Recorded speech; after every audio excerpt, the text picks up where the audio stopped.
Welcome to Module 2. In this module, you will design Stage 1 of a lesson plan. Remember to click the Next button to move through the different components of the module.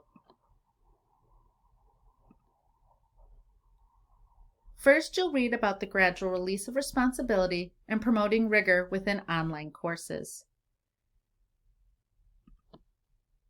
Next, you'll watch a video on the gradual release of responsibility and Every Kid Needs a Champion by Rita Pierson to give you a little bit of oomph as we move through these overwhelming times of the transition to the online environment. Click the Next button. You'll then work through Teacher Activity Part 1. In this activity, you're going to be looking at one lesson plan for one class session.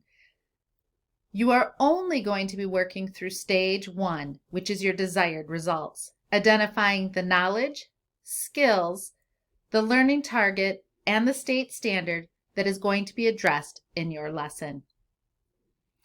Click the Next button. You'll notice that when you click the Next button, it will take you to the Module 3 overview. You'll note that this is the end of Module 2 and your instruction and work is complete.